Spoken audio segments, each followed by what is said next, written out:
As a public defender, Judge Karen fought for her clients' rights. She was elected to the bench because she believes in doing the right thing. I'm very passionate about helping people, period. Y'all two grown people need to get your own house. Right. You had 7 years to have told him that. When we fight, who's gonna win? You are. I don't answer questions, I ask them. Yes, ma'am. Raise your right hand. Objective, independent justice. I'm ready to rule. If you keep walking, you can overcome whatever circumstances you're facing. This is Supreme Justice with Judge Karen.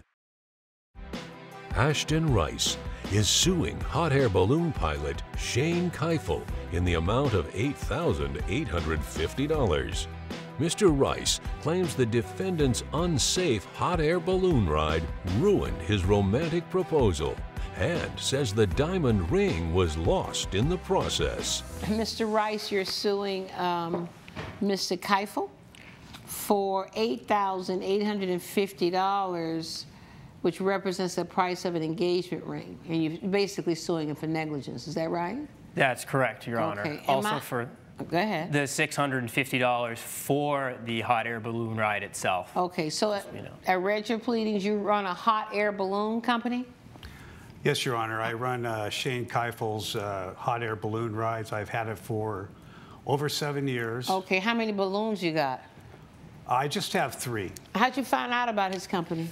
I had actually not originally planned a hot air balloon ride at all. I had planned a beautiful luncheon at a winery, and I was going to propose to her at the winery. Okay. And while doing some research, I stumbled across Shane Keifel's hot air balloon service. Okay. And so I thought it would be fun to add that on as a celebration after the proposal. Okay, so you were going to propose to her at a luncheon and then take her on a hot air balloon ride? That's correct, Your So Honor. did you contact the defendant about that? Yes, I did. I sent the defendant an email. Okay. And he actually emailed me back right away and said that actually you can have the option of proposing on the hot air balloon itself. Right. Did you have some sort of promotional video that you I did, put and out? I did present it to the bailiff prior All right, to let me this see court. that. Did you see the promotional video? I've not seen a promotional video.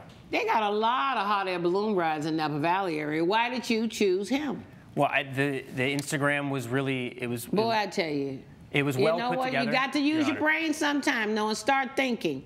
There's 1,000 hot air balloon people out there in Napa Valley. You know, you do some research. I understand. Let me see what you had on your Honor, website. Let me roll this tape. Let me see it.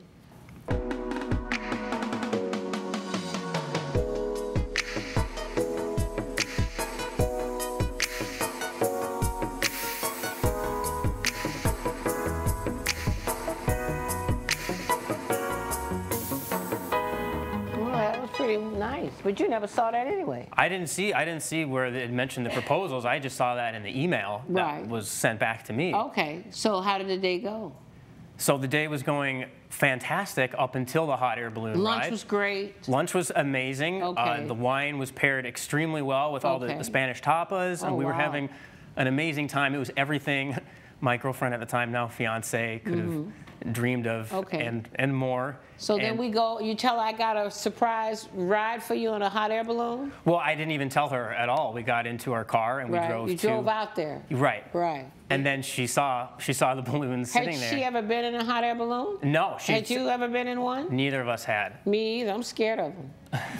I'm not getting up there. So did you tell him anything else?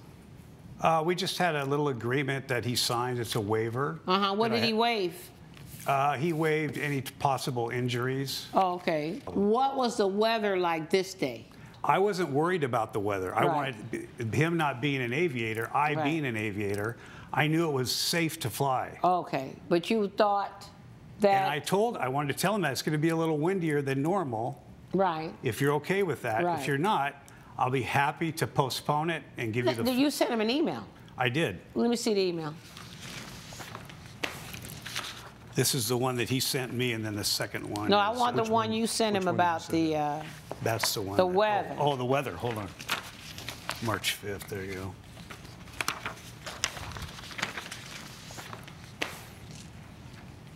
hope you're doing well. It's going to be a windier day than expected, which means the balloon ride could be a little bumpy. It'll still be totally safe. I just wanted to tell you in case you want to pick a less windy day. If so, I understand, and we can postpone and get a full credit. That's all he had to say to me, and I wasn't going. If he sent me that email, well, because I wasn't going anyway, but I really wasn't going if I got that email, right? Yeah. Okay, so then what happened? We get there, and there's this beautiful heart-shaped balloon, and I'm thinking this is perfect. Right. And so we, and Peyton is super excited. Right. And my heart is beating through my chest because I'm so nervous. Exactly. It's finally going to happen. Was it windy yet? No. Okay, so we get in the balloon. Get in the balloon. And what happens? Well, the first thing I do is prep them. I give them this, tell them about the safety. If something goes wrong, this is what you're going to do. This is what you're going to do. What could you do? If it's caught on fire, what you going to do? Well, you can still land it. You can do what? You can still land it. You just better get it on the ground before that balloon burns Before it burns down. Yeah. Oh, okay. So you gave him that? You told him all about that? That this could burn down? Told him everything. I would have been out of there again. Anything can happen. He's telling you all that. You still say, let's go. But, Your Honor, he's got all this experience on the site. I don't care about experience. That's a little basket. Coming up on Supreme Justice. When he went to put the ring on her finger, the thing kind of jolted up at like about a 45-degree angle. And it knocked this hand into that hand, and that ring went out. And later, I put down money and I won. First hit, won $300. Okay. Put down more money, won again. Right. $500. You $500. Now I'm up $800. Right. Then you should have taken that money and walked out the door. if you'll be in the Los Angeles area and want to bring your case to court, call 1-888-552-6878.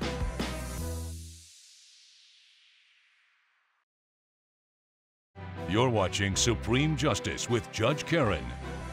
Supreme Justice is back with the case of Ashton Rice, who is suing Shane Keifel for negligence. When we get in here and we say, let's go, what happens? Well, we take off smoothly. Everything's, and I told him in the email and when I saw him, that I'll nod to you when I think it's smooth enough for you to go ahead and kneel down. And it was smooth all the way up. Right. So you gave him a nod and say, okay. Yeah, you because go ahead and do it. I said, at about 20 minutes into the flight, I said, kind of winked at him. I said, okay. Okay. So then you. So I see the nod out of the corner of my eye, and that's when I get down on a knee, and it's time. It's happening. Right. So you're down now on your knees. Yes, on one knee, yeah. And what happened? And so I open up the case. Right. And I say, Peyton, will you be my one true wife that I've always desired to spend the rest of my life with? And she said yes. She says yes, and she's crying tears of joy. And Shane's crazy steering bumped the balloon, and then the ring didn't even make it to her finger. Didn't get to touch her finger. An $8,200 1.5 carat What happened? ring. It ended up going overboard that 4x4 box? It goes by the 4x4 box and down to, down through the center of the earth. For all I know, it's gone forever. Did you try to figure out where it landed? I didn't even think about looking about where it could have landed, where we were at the time it fell off. None of that. Your Honor, I was too going with a metal detector around there to see if you could find it. I was too emotionally distraught, Your Honor. There would have been no. We were so high. We were so high up. You weren't that high up. Well, I don't believe you were that high up. 1,500 feet. Yeah, you weren't that high up. But you didn't go look for it. No, we didn't look for it. I was too destroyed. Right. And I couldn't think clearly. You didn't have any insurance on the ring? No, I didn't have insurance, no. Yeah, maybe you should have gotten some insurance on that ring. I mean, I spent all the money to get the but insurance on jewelry like that wouldn't have cost you that much money. But all this is shoulda, woulda, coulda stuff. Yeah, of course. You probably shouldn't have gone up in that balloon. Well, now, in hindsight, being 20/20 vision, which I don't have clearly by my glasses. Yeah. Sorry. So, Your Honor. What happened when the ring fell over the side? It went out. It went outside the cockpit. There's nothing I could do. What had happened is we hit a gust of wind. It was smooth. Right. And then just a gust of wind just came at that very moment that he was giving her the ring. Well, we call that cat weather. It's called clear air turbulence. And that's what happened. It's the rotors coming off of a mountain easily could upset that thing. Right. But I was out in the middle of the valley. smooth as can be. The liftoff, everything was good. Right. When I told him he was smooth, he got down on his knee. Right. And what happened is when he went to put the ring on her finger, the thing kind of jolted up at like about a 45-degree angle. And it knocked this hand into that hand, and that ring went out. I saw it go out. Right. And you didn't try to catch it? No, I wasn't going to stick my arm out that far. I can imagine. No. That's really sad that it happened. So you're suing him because you think he's responsible for the ring? Yes. I think you assume the risk because anything could have happened up there. And you always got to think about acts of God, right? The man already told you it's going to be a windy day. I mean, you going up in a hot air balloon, you got that fire going and everything. And I think you took the risk. Well, Your Honor. I mean, why do you think he's responsible? He wasn't responsible for that gust of wind coming through there. Well, first of all, Your Honor, I'd like to present here Shane Keifel's waiver, which only, and as he had said, only mentions injury, risk to injury. There's nothing in there about who's responsible. But you have to also then prove to me he was somehow negligent. Of my belongings. And I haven't heard any in operating the balloon. Well, as far as false advertising and telling me how successfully all his other proposals, he's gone through numerous proposals. You have 50 proposals? Over 50. Over 50? Over 50. You have no evidence to controvert that. If I had an $8,000 ring and it's first it's a balloon. And if it's a windy day, maybe this just ain't the day to go out because it's windy. And he's calling me. Even you said, I was like, why is he calling me? Yeah, he gave you a heads up it's going to be windy. Well, Your Honor, he said it was safe. He said... Right. It was safe. You made it back down, didn't you? Well, yeah, safe. Well, okay, well, you were a lot safe. of money. I'm ready to roll. Judgment for the defendant. Good luck to you. All rise. Judge Karen has ruled in favor of the defendant. The plaintiff's claim has been denied. I think justice was served, and if he should have sued anybody, it should have been Mother Nature. I may never be able to get Peyton the ring that she truly deserves. Coming up. She was in there like Oprah Winfrey, you get a car, you get a car, you get a car, except I didn't leave it. I just want to say what you said earlier is he looked like he wanted to play. Yes.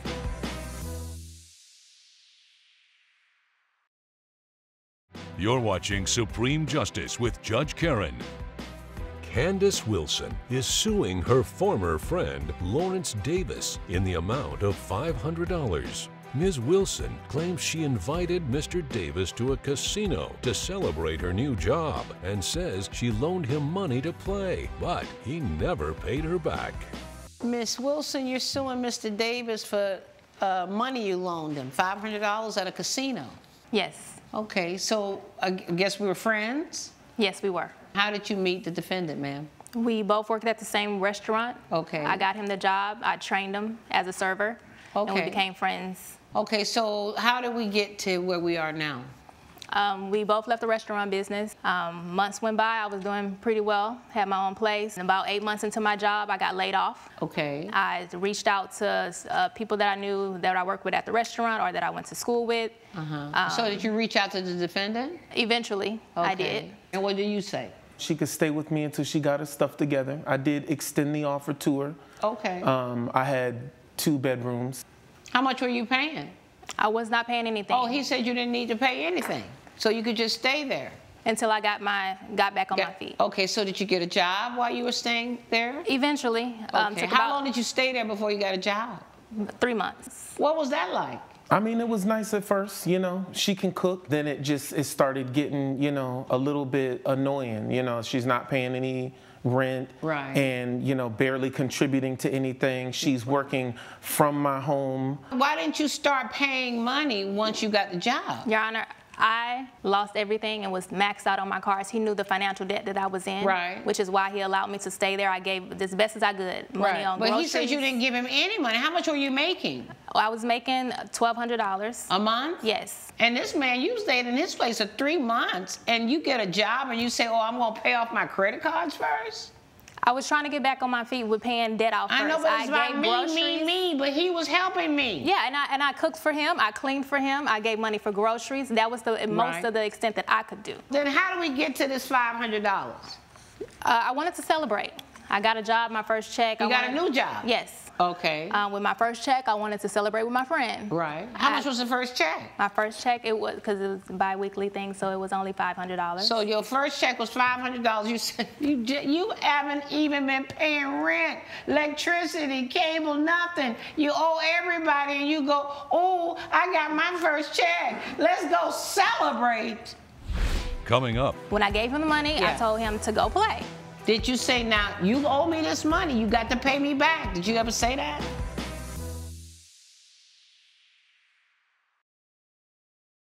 You're watching Supreme Justice with Judge Karen. Supreme Justice is back with the case of Candace Wilson, who is suing Lawrence Davis over an unpaid loan. So what was the celebration that you offered? I said, let's go to the casino. Let's go to the casino. Let's go to the casino. Is that something y'all used to do? I'm the one with the car. Okay. I drove. And then what happens at the casino? I put down money and I won. First hit, won $300. Okay. Put down more money, won again. Right. $500. $500. Now I'm up $800. Right. Then you should have taken that money and walked out the door. But he wanted to play, and I can tell he wanted to play. He was cheering me on, but he wanted to play. He didn't bring any money to play. Did you want to play? I felt like I was, being encouraging. She was in the spirits of she was going to take that money and she was going to flip it. Okay, so how much money did you win? I won $800. $800? Yes. And so then what happened? I loaned him. He wanted to play. Right. Did he say, I want to play? No, she was in there like Oprah Winfrey, you get a car, you get a car, you get a car, except I didn't leave it well. I just want to say what you said earlier is he looked like he wanted to play. Yes. So he never said, I want to play. You thought he looked like he wanted to play. He was cheering me on, and he gave the vibes and the energy that he wanted to be in the game as well. You thought he wanted to play. I didn't want her to lose her money. Right. But did he ask you for money? No. Okay, so you gave him some money. I loaned him money to play. But wait. He didn't ask you to play. He didn't ask to play. He didn't ask for money, but you loaned him money to play? He took the money in anticipation of he was going to flip it. He thought he could do just as good as me. What did you say to him when you gave him the money? When I gave him the money, I told him to go play. Did you say, now, you owe me this money. You got to pay me back. Did you ever say that? Not at that time. Okay. Judge Karen's verdict when Supreme Justice returns.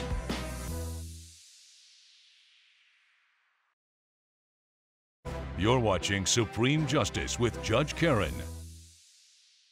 When you gave him that money, he didn't ask for it. When you gave it to him, that you were loaning it to him, and that was some understanding, a meeting of the minds. Okay, that's what requires a contract that he's supposedly in breach of. Is there's a meeting of the minds. There was never any meeting of the minds. And this is a loan. I want it back. Yeah, I'm gonna give it back to you in 30 days. No such words. And you really ought to be ashamed of yourself. The man let you stay in this place all that time. You didn't pay nothing. I'm ready to roll. Judging for the defendant. Good luck to you both. All rise. Judge Karen has ruled in favor of the defendant. The plaintiff's claim has been denied. You can't go out spending Beyonce money on a Foxy Brown budget. He knew it was a loan, and he owes me that $500, and I plan on suing him again.